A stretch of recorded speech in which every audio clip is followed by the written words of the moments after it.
I mean, if you look at the viewership in the 2010s, 3 to 5 million viewers per night was common. In 2024, most shows average under 1 million. And here's the thing is with these shows, even with the ratings, I don't really trust these ratings. I don't. I think when YouTube, you could trust YouTube ratings. But when it comes to like the Nielsen ratings, all these shows, people fall asleep with the TV on and they just have the show in the background. Are they actually sitting there watching the show?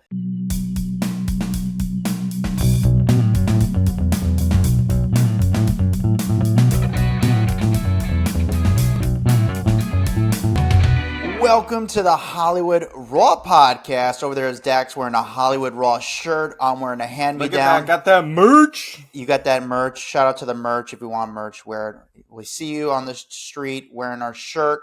We will buy you a drink and give you a hug, but a hug with no pants on, Winnie the Pooh style. So it's kind of nice. How you doing, buddy? Doing well? I'm doing good. Can't complain. Everything's going well. I still have yet to see the new Superman movie, even though I want to see it. I heard my brother-in-law said it was very good. He enjoyed it. So I really want to check it out. I just literally haven't had a moment. Have you seen it yet? I didn't even ask you. I have not seen it. I saw F1. I don't know if I'll go see Superman, to be honest with you. No? Pardon me. It depends if I have free time. Maybe next week. I'm on that cheap stuff. I go on that AMC. 50% off. So maybe I'll go see it next week. This week I was a little busy. There's only like two. I mean, honestly, the one movie I want to see this summer is Naked Gun. I don't know if it's going to be great or unbelievable, but I just love the franchise. I love that they redid it. So I want to see Naked Gun. But besides that, I don't blame you on that one. Yeah. But besides that, maybe I'll see Superman. I'm struggling to find a new TV to watch. That's one thing I'm struggling on at the moment. But other than that, I am doing okay. I might look a little exhausted. Yesterday, I had a long day. Dax, I went to the Happy Gilmore premiere. Ooh, the Happy Gilmore 2 premiere. Happy Gilmore. Listen, I saw the movie. I didn't see myself. And, it's so quick, dude. It's so, like, being in, like, going and being I don't want to say being a part of the movie. Being on the film set. And to see how much work it takes to make a clip that is 0.4 seconds is just insane. It's just it's wild how much work goes into these movies. I have not really been to many premieres. I've been to a few. I try to go to more, but I don't get invited. And every time I apply, I don't get accepted. That's where I'm at in my career after 17 years. So I'm doing well. This one I was the plus one of someone. So I was able to go. I went with my buddy Nick Goosen, who is he worked on the movie and also is the director of Drugstore June, which is a great movie. And he was he directed the movie Grandma's Boy. So I was his plus one, which is great. And have you been to a lot of premieres? Not really. I went to like the Twilight premiere. I went to basically every Twilight premiere because my wife was such a big fan that I kept getting us tickets to go. And it was, at that time, the biggest movie on the planet. Like, it was huge. So it was fun to be a part of that. But other than that, not really, to be honest. Yeah. I haven't been to many, but it was kind of cool getting to attend this one. Especially this one, which was... Actually, I think the last premiere I was at was the movie American Sniper with Bradley Cooper. I somehow got into that one. And then there's been a handful of times where I'd be working outside one of these premieres and there were still seats to fill. And they're like, hey, would you want to come into the premiere? And I'd go into the movie. I didn't feel like watching the movie. So I'd go into the movie theater, get some popcorn and a soda, and then just walk out. So I never filled the seat. But yeah, this one was really cool. It's at Jazz Lincoln Center. We walked there.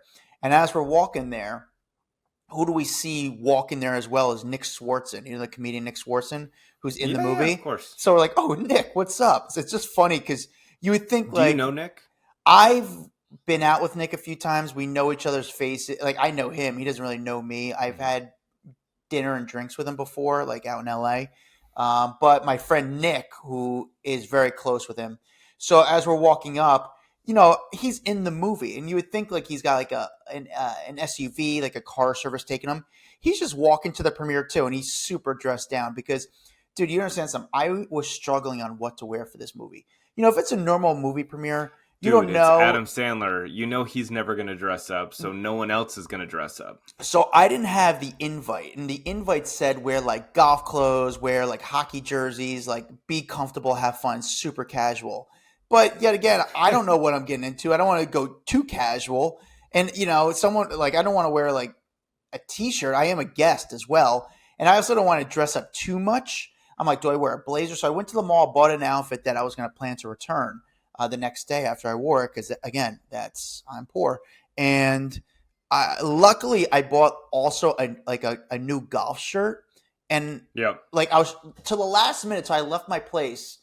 My buddy's like, dude, just wear golf clothes. So I was like, all right, I'm wearing the golf clothes, and I wore a golf shirt. Happy with the shirt I wore based on what was going on there. I think I looked the part where I looked nice and presentable.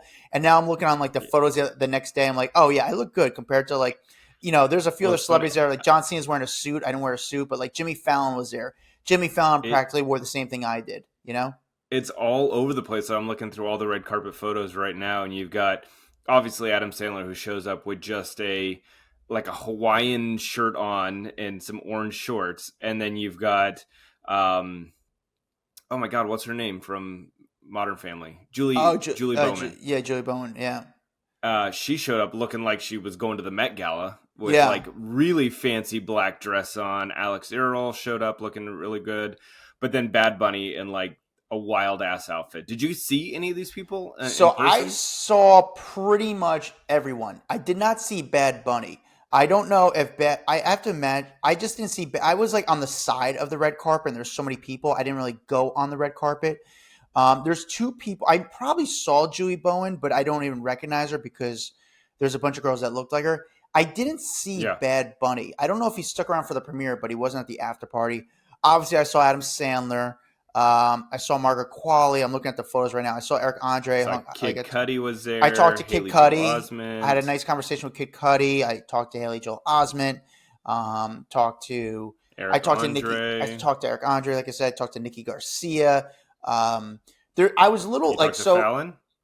I saw Fallon, but I did not talk to him. I don't think he hung around for the after party, but John Oliver was hanging out for the after party. And dude, you don't understand something. Like I didn't know how the after party. So as soon as you go to the premiere, right outside the movie was. So let me ask. So there was a red carpet before, and then afterwards, everyone's sort of hanging out before the movie, which was really cool. Like, no, you're not. Are you a golf fan? Like for me, I wanted to get a photo. Who was there? Was Scotty Scheffler, who is like the best golfer in the world That's right now, huge, yeah. and he was there, and I didn't ask him for a photo. I was so pissed I didn't ask him. Like I didn't want to be weird and be too, you know. I just didn't want to. No one was really asking for photos, so I didn't want to make a scene. But like, when am I ever going to get this opportunity again? Yeah. And I'm sort of punching I'm myself. not that like a big golf fan, but I think he supersedes the golf. Oh, he's like, you know, like just how like Tiger became bigger than golf itself. Scotty has done the same thing. He's on the same, projectile. He's Trajectory. just trajectory, whatever. He's on another level. But there's a bunch of like professional golfers there who I know and I watch. I'm fans of, and we hung out with like Freddie Couples for a while. I saw John Daly. I wanted to actually get a photo with John Daly, but I didn't. I did not get that. But we hung out like it was weird. I hung out with Nick. So it's funny. I don't want to tell this story. Here's a question for you. Basically, me and Nick, me, my buddy Nick, and who's the Nick Swartzen? We got stuck in a stairway for like 20 minutes, and that was sort of like, and then we finally got out. But anyway, there was like people in every corner. It was pretty wild to see. So with John Cena, you obviously know him pretty well. You see him. Do you guys, in this type of situation, does he talk to you? Does he hang out? Like, here's the funniest. How does that go? Great question. Here's the funniest part is, so I walk up to the premiere, right? There's hundreds of people like in front of it's a big premiere. Like I've never seen it. You don't see premieres like this anymore. Like they had this sort of budget. Tons of people going in, like photographers, everything like that. When I pull up to walk into the premiere, who pulls up at the same exact time is Scotty Scheffler and John Cena. And John Cena comes out of the car, sees me, comes over and gives me a hug first thing. Right in front of my buddy, cool. Right in front of my buddy Nick, who like brought me as his plus one. And listen, Nick knows a lot of people, and he was like, "Dude, like, okay, like you could hang, like sort of like you're in. Like when John Cena gets He's like, all right, like, comes around and all hugs right, me. I'm gonna bring you to more things. So then I go into the premiere, and then Cena was just like standing there. So I walked up and I spoke to him a little bit. He was with his wife, but he's the guy. He's the guy. I gotta actually try to run into him in the next 2 weeks. That's my goal, because he's going to be here doing SummerSlam. But again, I hung out with Eric Andre for a little bit. I saw Alex Earl, spoke to her, talked to Nikki Garcia, Nikki Bella for a while, hung out with Haley Joel Osment. So I'm looking at the photos now, like who was there and people I Did you saw. hit up Nikki Garcia and say, "What the hell? You're supposed to be on our podcast like a year and a half ago, and Dude, then you I didn't do it." I said to her, I was like, Nick, we got beef. And I kind of laid it. She's like, why don't you text me? I was like, because I don't have your number. And then I felt weird, like asking for her number. I was like, just check your DMs. I'll send you a note. But she was nice. She was very sweet. There were some celebrities there who were supposed to be in the movie, and I think they got cut out. So Mm. there's some sort of celebrities I think that were a little bit pissed. I would say a little bit Yeah. upset because you think this is gonna be your big break. I mean, I'm looking at the photos now, and I saw this guy there, and he was a massive dude, and I didn't know who he was. But I was like, dude, who is this guy? And I'm like, oh, that was Derek Henry. I had no idea that was Derek Henry. So, but I'm looking at Julie Bowen. But the movie itself was really cool. Like the movie itself it's a fun movie. I think Well, it's a very sweet movie because they pay. Oh, this girl was there. Tinks was there. Oh shit! I'm like seeing all these people that were there that I had no idea. Yeah, Steve Buscemi was hanging out for a while. I did not want to say anything to him because I didn't think that conversation was going to go well. He would just have nothing to say to me. I would have nothing to say to him. But I talked to Alex why? Earl. I just don't think he's like a conversational guy. I don't matter at the end of the day. So a Mm. lot of SNL people. A lot of SNL people were there. Talked to this wrestler MJF. Oh my god! I'm looking at. I know I spoke to. I hung out with Jaleel White for a little bit. Jaleel White, very nice guy. A very nice guy, Jaleel White. So it was, dude, it was a really cool experience. And shout out to my buddy Nick who let me kind of come with him. And then afterwards, so Okay, get back. Tell me. Wait, hold on. Tell us about the movie.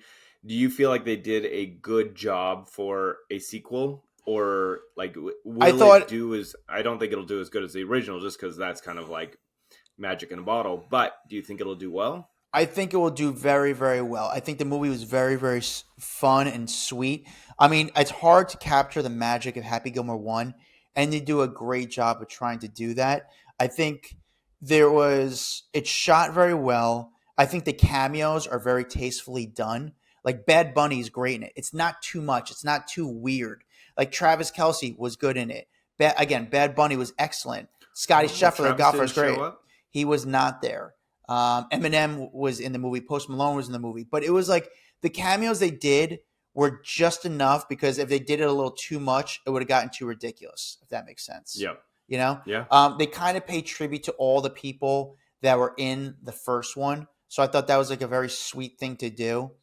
And it's something that most people don't realize. There's some parts, like the second half of the movie gets a little bit like it's so busy that you still follow the story, but it just gets kind of like crazy to follow within the story. But other than that, like the jokes are funny. The Adam Sandler's great. Though I mean, the movie itself it's going to do well. It's But worth were watching. you like dying laughing, or like it was just chuckling? I would say I was laughing. I wouldn't say dying laughing because my humor is like jackass. Like like that's the tough. I die laugh at. This was like, oh no, it's funny. But there's Ben Stiller is really good in it. Ben Stiller's got a bigger role in it. It's a good movie, man. And I mean, listen, I don't think I made the cut. I gotta like watch it again and like slowly watch the parts to see if I made it. But again, I'm still pissed I didn't ask Scotty Scheffler for a photo. He was standing right there. I'm so mad I didn't do it. He didn't stay for the after party.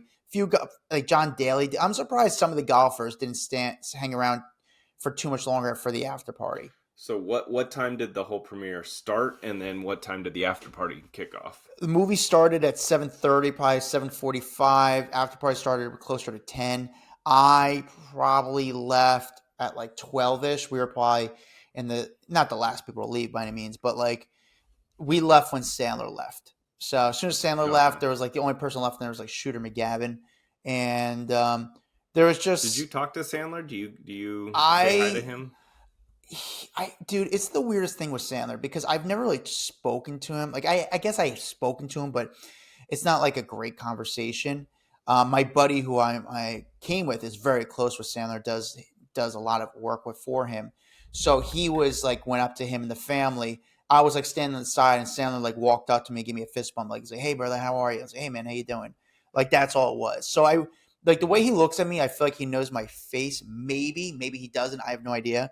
But we never have a conversation Maybe he's because like, oh, this guy looks familiar. Don't know but where. I'm gonna he give him was a getting, fist bump. dude. He was getting exactly. He was getting bombarded from people everywhere. Can I get a photo? Can I get a photo with you? So he was like, there was like a lot going on. Like I'm looking, Jim Furyk was there. There was a lot of cool people, but honestly, like I don't know if I'll ever go to a premiere of that magnitude again, especially like that kind of star power as well. Like there was just so many fun, cool people. People like I enjoy, like the golfers of the world that you don't really see, and you could tell they were excited to be there, and it was good. Are you going to watch this movie? I think I'll watch it. Yeah, yeah. It'll probably just. It did this one. Is this coming out on Netflix or It's coming out on anything? Netflix. I think it comes out like later this week or so. But it was Okay. cool, and I Yeah, think if it's on Netflix, I'm in. I'm just not going to go I, to the I movie I theater saw a to lot of watch people. this. I saw a lot of people who snuck into the premiere somehow. I don't know how they did, but there are people I know from the streets that shouldn't be there. And like they're like, "Oh, you snuck in, you snuck in." But the funniest part is, like, I'm walking with my buddy Nick, and I know a lot of these professional autographers and stuff like that.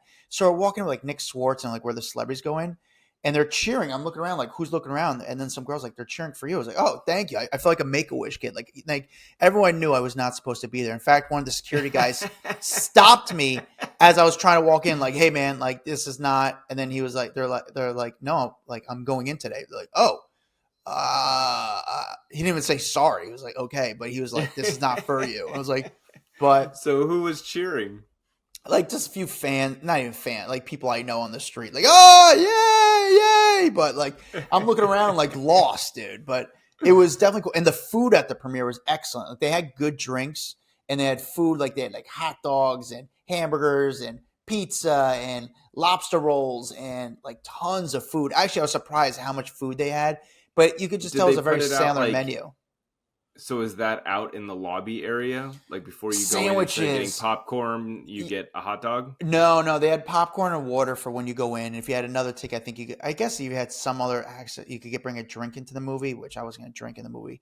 But afterwards, they had people walking around plates of like lobster rolls and like everything. Honestly, if you had Adam Sandler pick the menu, it was his, like Chinese food and just big sandwiches and stuff like that. There was tons of food. I was on a lot of Adderall, so I had no appetite. No, I'm just kidding.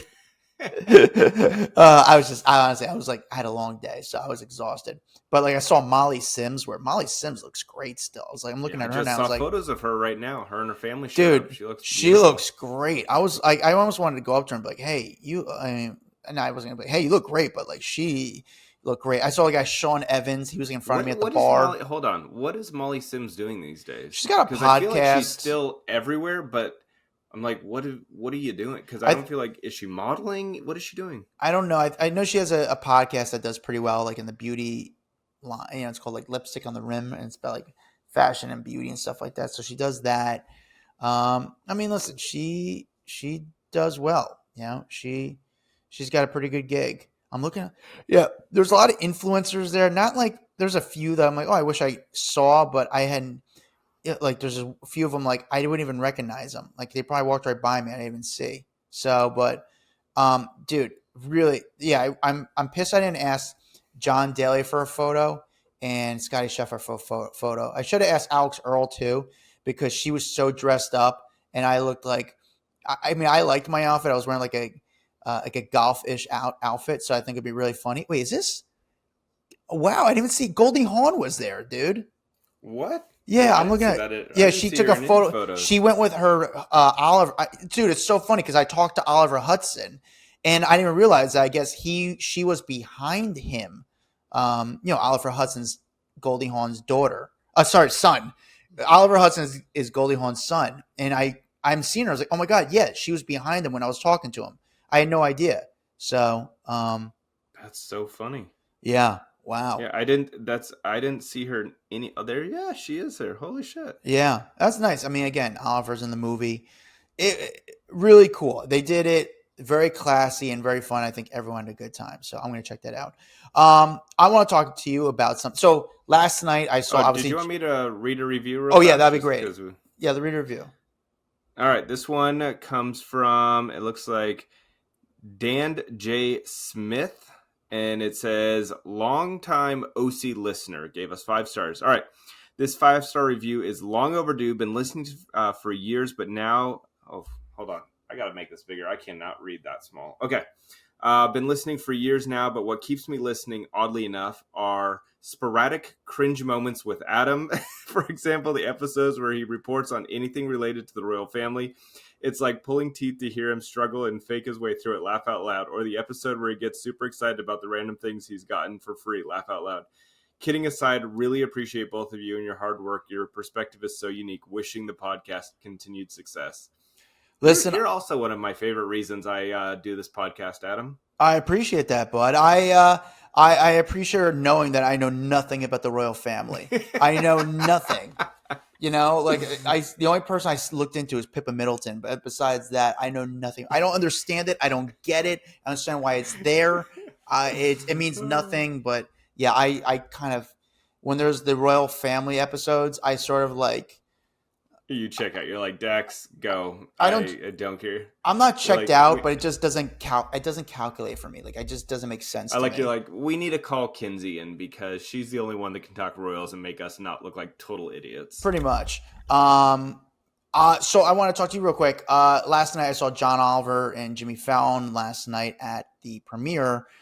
The Stephen Colbert, I guess we can't say it's canceled. I guess is it canceled no. or was he fired? It wasn't. No, I don't know if it's canceled. So no, I don't know if it's canceled because the show is just basically canceled. That's where you're using the word. So his contract is expiring, but that means they are not renewing his contract, which means the show is done. The franchise is also canceled too. Like they're not even doing late night TV. They're done with at this moment, which is pretty wild. Okay. So yeah, he will not be back on to late night after 2026. Stephen Colbert, and this came, by the way, like 3 days after he had kind of made a joke saying that, you know, how Paramount Global, CBS's parent company, had to pay $16 million for that lawsuit that they settled with Donald Trump. He called it a big fat bribe. 3 days later, CBS announces his show would end in May 2026, and that his once his contract is expired, and everyone's like, "Whoa, is this in retaliation to the Trump stuff? Like, what happened?" Because it didn't. Like, this is the number one show. It's on regular TV still. I mean, and that's hard to say because there's, you know, I don't know what number one show these days in regards to ratings gets. But I don't think anyone really saw this coming, and it kind of came out of the blue for a lot of fans. A lot of people really disappointed. Trump did post immediately after, because, you know, he wasn't going to keep quiet about this whole thing. He posted on his Truth Social, "I absolutely love Colbert got fired. His talent was even less than his ratings. I hear Jimmy Kimmel is next. He has even less talent than Colbert. Greg Gutfeld is better than all of them combined, including that moron on NBC who ruined the once great Tonight Show." Whew. So obviously Trump has a lot of issues because all the late night hosts are constantly going after him. But you got to expect that. You're the president. It doesn't matter who you are, you know, that you are the jokes to all of these late night hosts.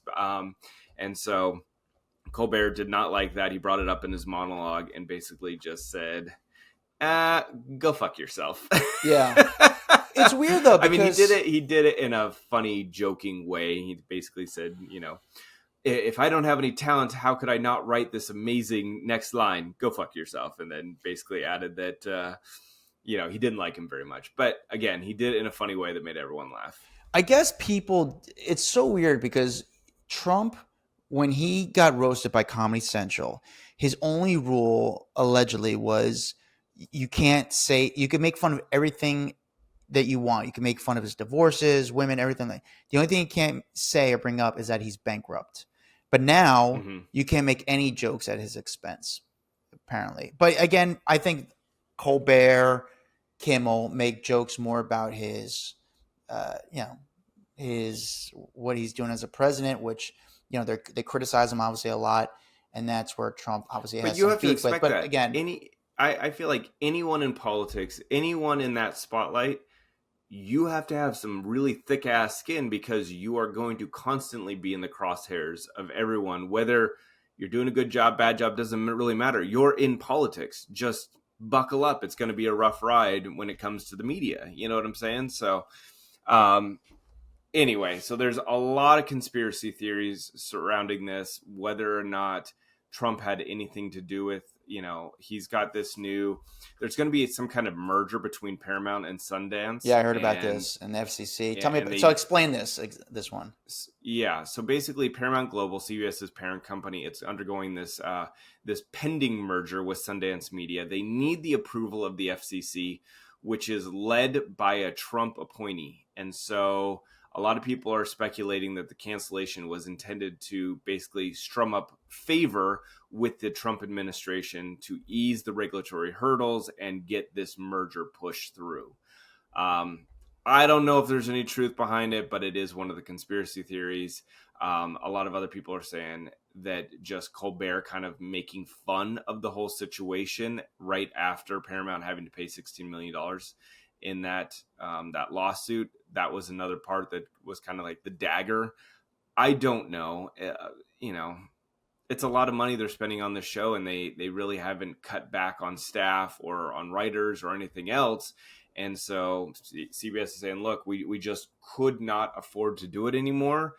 And I think that late night shows are probably hard to keep on the air because it's not like regular like scripted shows can go from TV, then they can get moved over to streaming platforms. They kind of have a much longer shelf life than a nightly show. A nightly show, it's like if you don't watch it that night, it tends to not have the allure.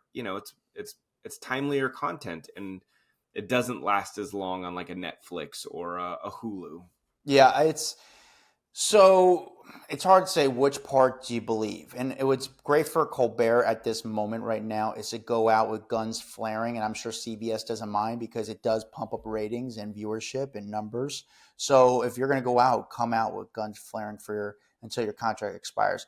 I do think these shows are very, very expensive to make, especially a show like Colbert, because in Colbert, first you have to rent out the Ed Sullivan Theater in Manhattan, which is so expensive. It's prime real estate. It's a famous theater. It's the only production that's being made at that theater. So to keep that place open, I mean, that is expensive. You have a team of writers every day. The staff with those shows. I mean, not too many shows have it like that, have a team of writers. So even though it's the number one show, it has so much cost to make the show. Mm-hmm. And even though it could bring in so much money, that margin of profit could be so little. Whereas the shows that are 4, 5, 6, 7 cost this much money, very low amount of money, but the margins for profit are higher. And if you're a company, I think you want to spend less and you could make, just as much money really doing other stuff. I mean, if you look at the viewership in the 2010s, 3 to 5 million viewers per night was common. In 2024, most shows average under 1 million. And here's the thing is with these shows, even with the ratings, I don't really trust these ratings. I don't. I think when you could trust YouTube ratings. But when it comes to like the Nielsen ratings, all these shows, people fall asleep with the TV on and they just have the show in the background. Are they actually sitting there watching the show? I don't know. And these shows are just becoming more, we're in a different era right now. And I think what happens is that these, people, obviously the younger generation, millennials, they watch shows on YouTube and TikTok and they find out their political satire on meme pages now. And they don't really need to wait for a late night show. I mean, I heard Fallon makes more money on his YouTube than he does on the TV show. I don't know if that for sure, but his clips do very well. But it's weird because you feel like these shows are still working really hard, but the suits, the people above them, just don't understand the audience anymore. They don't understand who's watching, and they keep double downing on what they think is right, and they just keep wrong. They just keep being wrong. I feel like all of them are just very nervous to reinvent themselves because they don't want to be wrong and lose their job. But it's safer just to keep doing what you're doing until it all kind of runs its course and goes away. Yeah, no, for sure. I think, what's his name? James Corden. I think that that's why his show did so well, is because it wasn't just a nightly show. It was a YouTube channel. You know what I'm saying? Like, he was the first one that really utilized his YouTube page to blow up his show. And a lot of his clips, he did it as like, here's the long form if you want to watch the long format, but I'm going to chop it up into 15 different bite-sized videos and really make viral content on his shows. That's why he was doing so many games and performances and fun things like carpool karaoke. And I think he did it really the smart way because the evolution of TV was moving to YouTube, and he really leaned into that. Yeah. And I think that's why he had so much success on his show, because I never watched his show on TV, only watched it on YouTube. But that's why he's got millions and millions, probably billions of views on all of his different little videos, because he knew how to monetize and work it in a different angle. I just think these networks, they just haven't evolved fast enough, or they've been just trying to stall for as much as possible. I mean, me and you have spoken about it. I mean, these outlets, I mean, they're slowly starting to cover more social media stars, but how many times are we going to keep covering Jennifer Aniston and some of the older people when that audience is not even buying magazines? It's just, no one has evolved, and it's so crazy. You look at these boards of people and the people that are running these networks, and they're just, honestly, they're outdated. They're old. They don't get it. And it's, you need some young new blood in there. And it's very unique. It's very weird. I think our generation, we're in our 40s now. It's, I think we were caught at a very sticky time where the people in their 20s actually, I don't want to say have it easier, but have more opportunity. Does that make sense? Okay. Would you say that? Because we didn't have that type of opportunities that they have now. It just wasn't, timing wasn't our end. It's just a matter of like actually seizing it and knowing where the trends are going. I feel like is the really hard part to do, is to, like, if you have that vision of where things are going to line up or end up, you could really make a lot of money. But that's the hard part, is knowing how to do that. Right now, looking at it, your thoughts, Dax, do you think that Trump had anything to do with the Colbert cancellation? Or was it just that CBS is like, we're sick of spending money? Well, I think they were hemorrhaging money, and unfortunately, them losing $16 million and having to hand that over in the settlement to the Trump lawsuit, I think that probably didn't help. So indirectly, I think that he has something to do with it, whether it is the lawsuit, whether it's the FCC merger. I think that he is definitely wrapped into it. How much so, I don't know. But I think there's a lot of things on the table here that are working against them right now. I think the best thing for Colbert to do now is do what he's doing and to kind of go even harder and to push it as much as possible. Listen, Stephen Colbert is talented. I don't watch it every night, but I mean, I don't watch any of the late night shows, to be honest with you. But when it comes to like interviews, I think his is one of the best because you can walk away. It's almost like a real interview. It's not some sort of like, oh, I heard you went and played golf this weekend. No, I want like, it's a legit interview in my opinion. I appreciate that because I want to learn something from the guest. And it's a fun show. But yeah, I think there's still opportunity be fine. out there. I'm sure he'll start up his own YouTube or whatever and probably make just about as much money. I mean, he'll be fine. I mean, I don't think people give Conan as much credit as he deserves. I mean, don't get me wrong, Conan's not hurting. But Conan had a very tough break with late night. He got a late night show and kind of got pushed off and kind of got, he got pushed off pretty much, a show that he was doing. And I'm a huge Conan fan. And then he started to go on TBS and do a late night show there, which was not easy, but he did well enough there. And we're still getting big guests for TBS, which I'm sure wasn't easy, but people love Conan so much. And I think they came on just for Conan. And I don't know how the ratings were exactly, but then Conan made the transition doing Conan Without Borders and doing a podcast. Like he's just, and his podcast is great. Like he's really kind of made a niche for himself that, still has people there. And I'm sure Stephen Colbert will do the same thing. Something similar. Same thing. By the way, I need to apologize to our audience. I was pushing watching Severance very hard, and I feel like it all ended, and I'm just sitting here going, what the fuck did I just watch? Good. All right. So I was about to start watching that.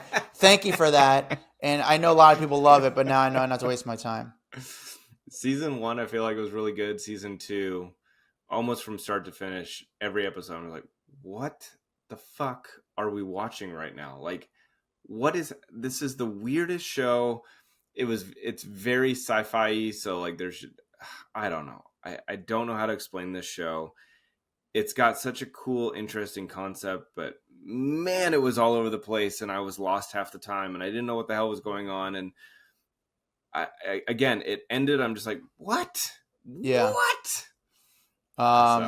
Okay. Well, I'm apologizing. That's my apology. Sorry, guys.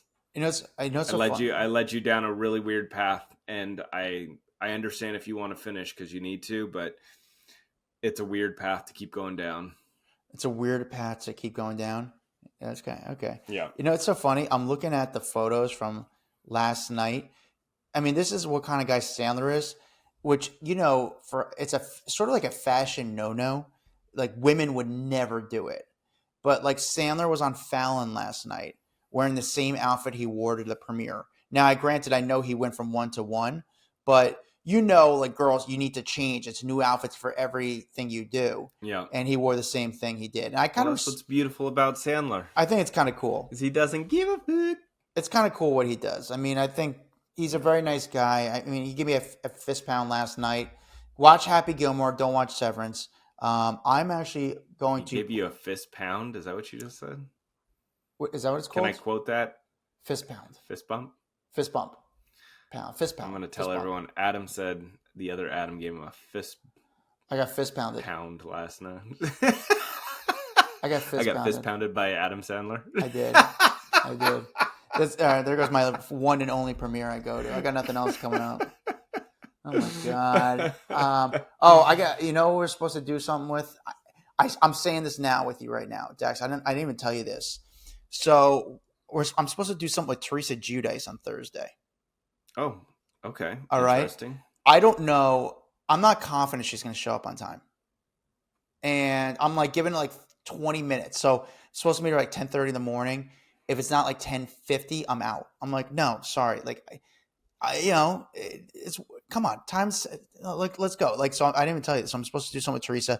If she shows up on time, I'll be very surprised. When she came on the podcast, was she on? I think she was on time. She was on time. So that was good. But like, I just get nervous with people like. But that's also different because it's from her house. True. I got to meet her at a studio, and I think she might come on the podcast and do some stuff with us. And I'm going to.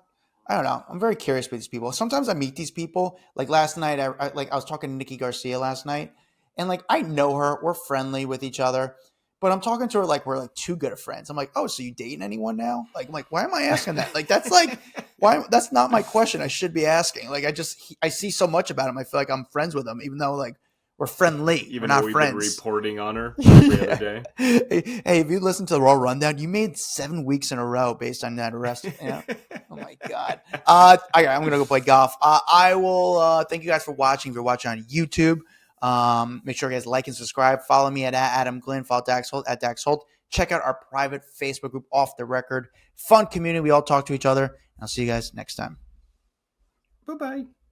What's up, guys? If you like that video, there's plenty more that came from. Make sure you like, subscribe, hit the bell so we can just feed you all the goodness daily. Hurry up. Come on. Let's go.